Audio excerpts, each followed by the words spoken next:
And I just wanted to highlight what we're doing here. So Seroptimus, as some of you know, sole purpose is to elevate women and young girls. We raise money all year long so that we can give money out in scholarships. I'm sorry, not scholarships. So we can give money out to women so that they can continue their education or begin their education. So we're looking at women who are the head of household. Your mother would have been a wonderful example of who we would have given money to if we could have, so that she can continue her education, so that she can elevate her children. If you know, if you elevate the children, you elevate the community, you elevate the world. So that's our mission. And this year, our focus for all our programs is elevating the powerful leaders who are women in our community. Hence, starting off with these two women. So thank you. Good news, we're plugged in even though my computer is old.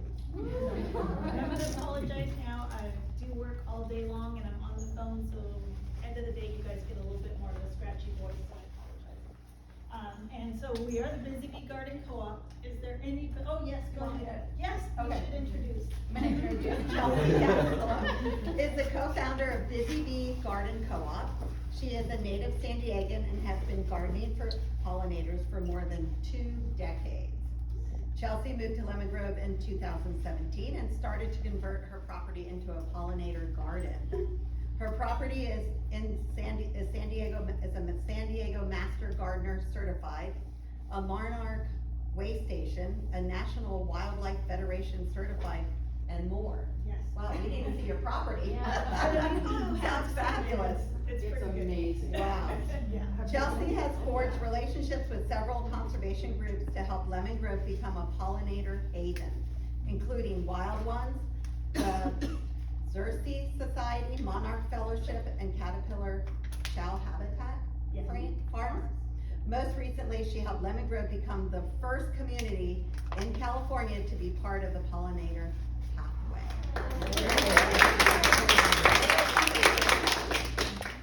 Yes, that's who I am. But of course, I'm only one half of Busy Bees. So Jules, who's actually with us today in the back room, is also the co-founder. So my job, I implement the gardens. I grow a lot of the plants that we put into gardens. I also give out over 500 native seedlings to the community every year of plants that I grow. So we really try to make it equitable for people. And I forge the connections with these different conservation groups. So a lot of you who might like, okay, kind of heard about them, I don't understand what the big deal is.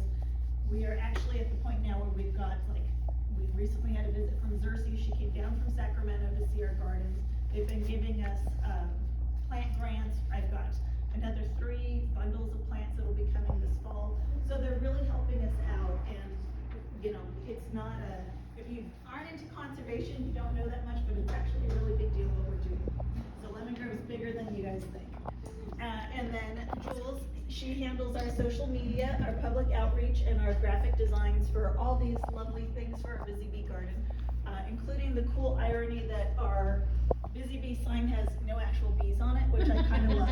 So that's one of my favorite things on there, a little bit of the irony. What does the Busy Bee Garden Co-op do? So we create pollinator habitats around Lemon Grove. And our big specialty, of course, is doing it in people's yards. This is kind of the, part of the way we're doing it.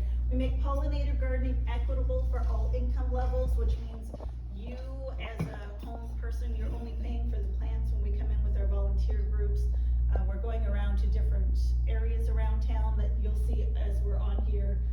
The corner over here is Mariposa Lane, and I'll show you guys a video on that after. And we beautify areas that have become neglected.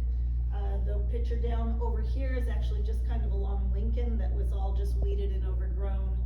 But one of my passion projects that I started before we even did Busy Bees, because I believe our children deserve better, is a pathway that goes behind the San Alto School. Because the kids on the back side of the school, there's no sidewalks to get to the front, so there's a back cut through. And I actually started on that back cut through with a neighbor in 2020 during COVID shutdowns. And it was really, really bad weeds, and not just like, oh, look, there's some weeds, the pokey, pricky, stick in your feet kind of weeds that our children just didn't need to be walking through. And I absolutely believe if somebody wouldn't tolerate it in La Jolla, we're not gonna tolerate it here in Lemon Grove. I'm big on that. But kids see, and that's before even like this relationship with the schools, okay? But what children see sticks with them. So if you're gonna see pretty things, then your mind kind of goes, well, that's what I want. Or you learn about bugs, or you learn about anything. We also build bonds between neighbors, and if anybody, and we've got people out here who've been to our volunteer programs, it is actually kind of like a team building experience with your neighbors. So you are learning how to garden, you're learning why we garden, you're working alongside each other, and you really do get to know your neighbors. So a lot of people I did not know at all until I invited strangers to my house to say, hey, come over here. And Jules and I went, we're just gonna invite strangers, and we're gonna tell them we want to garden. So, and they went for it, and we've been doing it now for over a year and a half. So what is the co-op part? We are neighbors helping neighbors. And back in the old days when you used to see people when they do barn raising or clearing a field or something, neighbors kind of got together, you teamed up and you made it happen. Well, we're kind of doing the same thing, but with pollinator gardens. So when you volunteer your time at any of our projects, it could be at a person's front yard, which you see on the top, the Historical Society, which you see on the bottom, San Alto School, which we've done several things in, or any of our projects, then you then have the ability to say, hey, I want my front yard redone into this pollinator garden. And I come out and do a brief assessment and everything and get an idea of what you're looking for, what the space is, and what we can do. And the reason that we pick these front yards is it's forward facing to the rest of the community. So we're kind of beautifying our community at the same time. But let's be honest, sometimes our yards can get a little away from us and we just don't know where to start or how to get them back again. So that's what we do. And many of our volunteers have nominated other common areas rather than their homes, their front yards. They've nominated things. So one of our big volunteers is Felina, and she had nominated Mariposa Lane. We have another one, Eric, who he's the one who picked that site on Lincoln. He lives over by there, and he's like, it's just weedy, it's just gross. I'm like, all right, let's go redo it. So, you know, we have people who can pick these areas instead of their front yards. And we try to work with the city a little bit to see what we can do, or we look into who got permission to do something beforehand and just kind of piggyback off of their permission to say, they got it, and now we're just kind of using this. And that's a very helpful tip we got from a previous council member. These are the associated conservation groups that she had mentioned, Monarch Fellowship. I will say that at this point, because of what I do, I now sit on the board of several of these groups, which has been really helpful because allowing me to be on the board has also allowed for me to write some of the grants, which has helped as well. So Monarch Fellowship is the program that I grow plants through. What they do is they provide seeds for free out to people all over California, and the intention is for you to grow the plants and give them out to your community, which is what I'm doing. So I also get on there and I help with the webinars for other people to learn how to grow it at their house. Caterpillar Chow Habitat Farms. Caterpillar Chow donated our milkweed for Mariposa Lane, and they will be donating milkweed as well for San Alto School, and I'll let you guys know a little bit more about that soon. Wild One San Diego is who we have the grant through for San Alto School. We're actually going to be able to like redo their gardens and put in this really beautiful pollinator garden, and I have slides on that to show you guys as well. And then, like I said, the Xerces Society, who's been giving us plant grants and giving these plants for us to go into these public spaces and put them in, because we are running with zero funding unless somebody's like, here's $5, here's $20, and we turn around and we make it into something. So, you know, we're not ourselves, we're just a volunteer group, we're not a 501c3 ourselves, but being on the board of the other groups, I'm then allowed to attach to that and use them as my cover for whatever we need it to be. So that has been very helpful with those relationships as well. We are the first community in California to be on the pollinator pathway, and this is really pollinator pathway. On their next newsletter will be featuring us. I don't know if anybody got to see the story on Fox that they did, because we are the first group to do this. So we are now essentially also a conservation group, and so our community is conservation oriented as well, and we're able to share that with everybody else. So for people who want to learn more on why or what, I'll also be at the library on Saturday at 3:30 in the community room, and I'll do a short film on the pollinators and a little bit more about us and what we do, and then Wild Ones San Diego and the benefits of them, because Wild Ones is a national organization as well. So these are our happy things. The first one is mine, which you also see the wildlife certified habitat, which is really nice. Then we have the Lemon Grove Bistro, so hopefully you guys have had a chance to go in and eat at the bistro. That Whole Beer Gardens was a Busy Bee project. And we have outside where things look a little rough right now because it's the end of summer. We also have native plants there.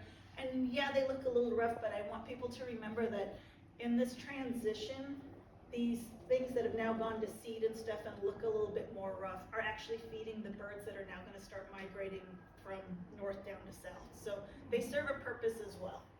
And then we have our sign up at the Lemon Grove Historical Society, which has been a really fun project. The butterfly garden that you see up over there is at Mariposa Lane.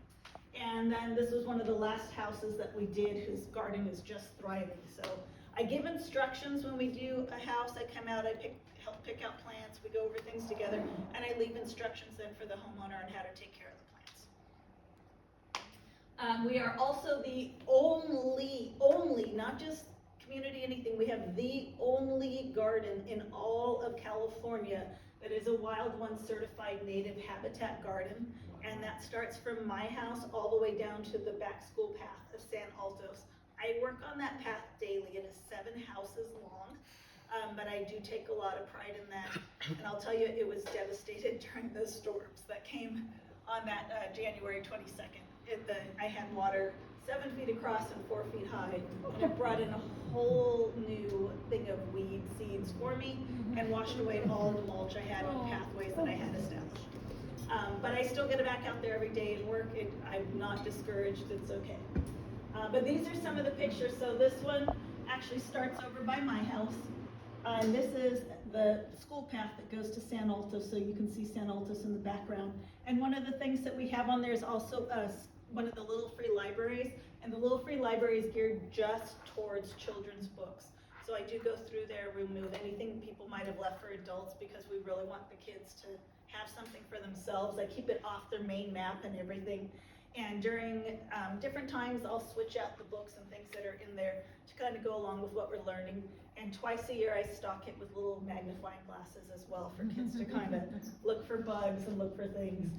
The lower one is also part of that pathway. And then the sign is at the beginning of the pathway with the president and vice president of Wild Ones, where we got to show that off, and that was really good.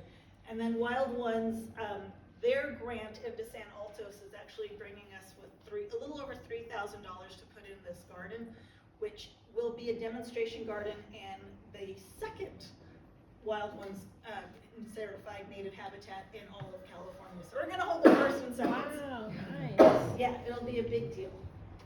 So this is San Altos Elementary, and I've been working in San Altos behind it for a very long time. And again, when I said we have those pokey, pricky weeds, that's what you see, which is the goat head weed. Go ahead, yeah. And it was all over, and it broke my heart, and whenever I see the kids with it, I just hurt. And the neighbors across the street, their kids do go to the school, and you can see these are 2 of the projects where we were actually we pulled out as much goat weed as we could, we covered it all with cardboard, we covered it with mulch, and we're suppressing the seeds to the best that we can. So with the San Altos, I'm going to jump out of this real quick, and I'm going to open up, let's see here. Sorry, gonna do glasses now. The San Altos presentation, because I want you guys to be able to see what we're doing in there, because you could see what it just looked like a second ago. And first it was covered with weeds. And let's see here.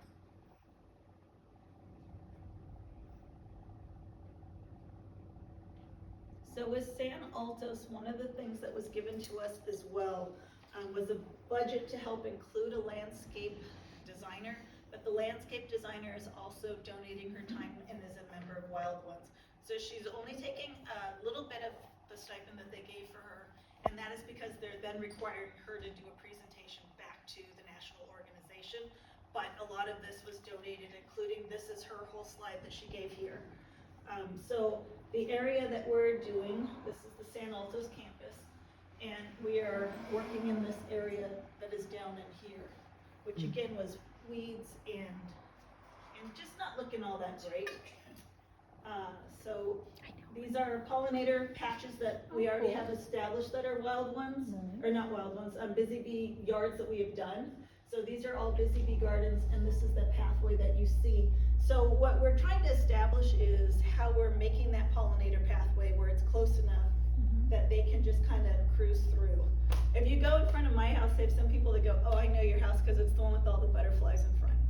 I'm like, yes, that's me. So it's pretty easy. So you can see how she has made this where it's like, this is how they can just jump around and get there. And possible future habitat, because she was eyeing that going, we could do more, Chelsea. I'm like, yes, but not right now.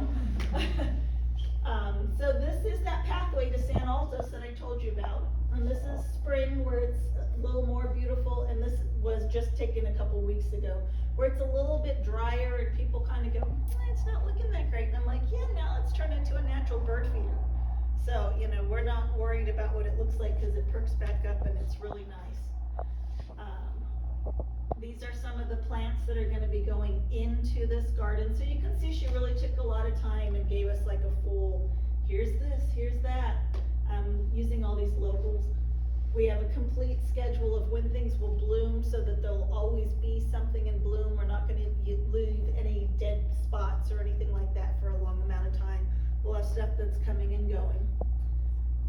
And we have where our layout is. You can see how she's got like the pathway designed here. So that'll look, and then how it's going to be color. Here's what it looks like right now after, and this was after Busy Bees had already come in and we did this mulch job. So we've already done that part. That was last year. This is what we're trying to go for. So we're adding more plants in. We're going to add some trees for canopy and our happy kids in happy. So you can see that just make it a little bit different. Nothing breaks my heart more than I did a lot of volunteer work with mentoring teens when I looked several years back, and sometimes I looked at juvenile hall and various things, and I'm like, why do their rec centers look better than some of our schools? Something's wrong when you can go to jail and things look nicer than some of our campuses around San Diego County, and that just always broke my heart. So this is this area right here that you see. They have a coyote statue. They're like, that is their logo, or their mascot, I should say. We're put this pathway, if anybody knows anybody with DG experience or anything too, please let us know. So the purpose of this pathway, and this one is a little bit out of our budget, we would like for students who are in a wheelchair to be able to go through this garden. And I did make one call out already to our local RCP Block and Brick, and I'm hoping for something, but it's gonna come down to needing a few different heavy machinery and stuff like that. So if anybody knows anybody, please let them know to get in touch with me. But we really want all students of any ability to be able to walk through this garden. And this is the way we're gonna be changing this over. And then when we add in the trees and everything as well. Gorgeous. So, you know, we want it to look more like something you're gonna walk through at the zoo than something you're gonna see like on a campus. And again, a bunch of happy kids and explorations in there. One of the other things that will be really nice is this is actually next to the vegetable garden, which we also helped fix up. And we have one of the other parents who is leading that part of it, is we would like to be able to teach the students the connection between pollinators and their food. Because 1 in 3 bites of food comes because of pollinators.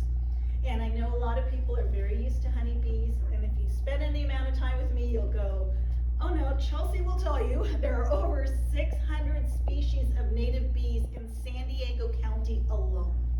And most of you can only identify a honeybee. So you're really missing out on a lot of bees. And some of our native plants can only be pollinated by a native bee. So that's how important it is, and we keep losing this because we like the look of plants that don't really belong here. You know, we kind of go visit someplace and we're like, oh my gosh, they've got these great plants, I'm gonna try to grow them. But we're leaving off a crucial component of being able to take care of our own native pollinators. And so we're losing species. And that's where the detriment comes in. And that's one of the film I'm gonna show on Saturday will give a little more information on that. Sorry, let me get a sip of water. So that is that part. And then I'm gonna give you guys a quick video on Mariposa Lane because I was told some of you guys have no clue about us. And let's see if we can get that up and going. Oh, we have no volume. No. I'm gonna see if, it's not too much, you guys are just listening to music.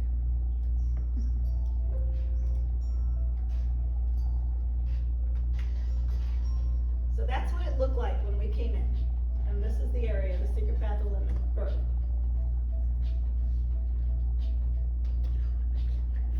And Roberta, who's here, she was out there when we explained it to people what we were gonna be doing and how long it was gonna take. And I sit there and I come up with all of that when I see a project about how long it will take and what we need. And that's all done for free, even at people's houses. So you can I took my see we were photo. tapping more. That's how we left it at week 1. And week 2, we came in and kept doing more. You can see it's quite a lot of work. That was Dave. And all of these people happily volunteered their time to make this happen. This is the big week, I think. Mm-hmm.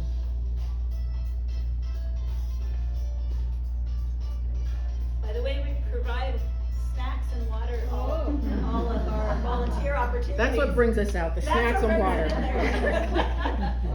This is that mulching technique with the cardboard that you saw. And we have painted the sidewalk since then, by the way. That's my dog.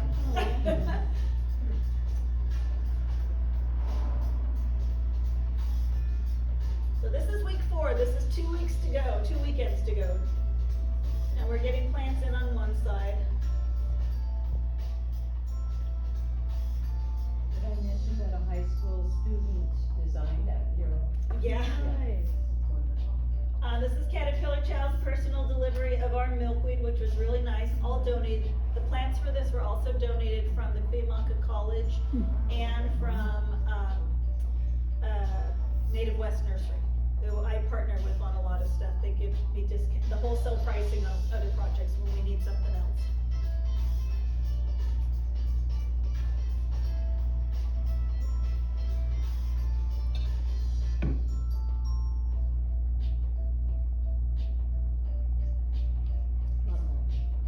Lots of mulch.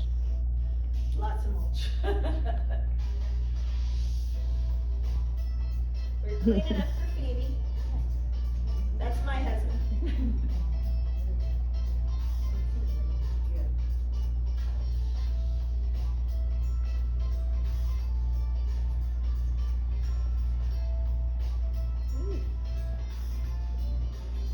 And that was the end of week 4, so one more weekend, and we're completing this thing in one more weekend.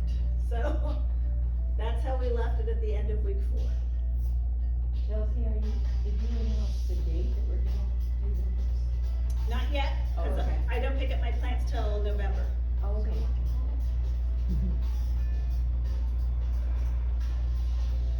So this is our last week and that whole pile of mulch that we are finishing on phase 1. So, Where do you get the most from, Kelly? we get them from different places. Charles Tree Service has been good to us though. That's our youngest, littlest helper. Joaquin is great. This is the native seed library we put in.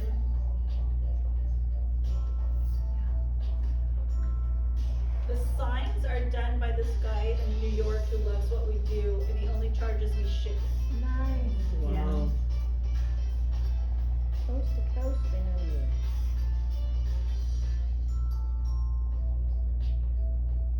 By the way, the hose runs 300 feet long from somebody's house, from Felina's house. That's a house up.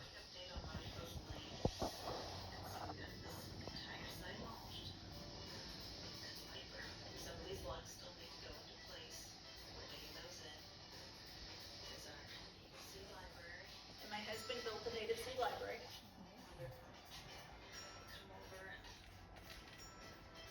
Take stuff from here, get information on how to plant, what to grow, here's some seeds, information on butterflies. The left-hand side won't be done yet, we have a Xerces Society plant grant coming for that. We got most of this area in, gonna do a few more plants just to touch up. But you can see it's already looking really good. Great plants. We got stuff donated from Caterpillar Chow, Native West Nursery, Cuyamaca College Nursery. Beautiful mural. These signs that are coming up will also be located inside of San Altos, and Monarch Joint Venture provides those to us. And that's, gives you a life cycle and why we're doing native plants.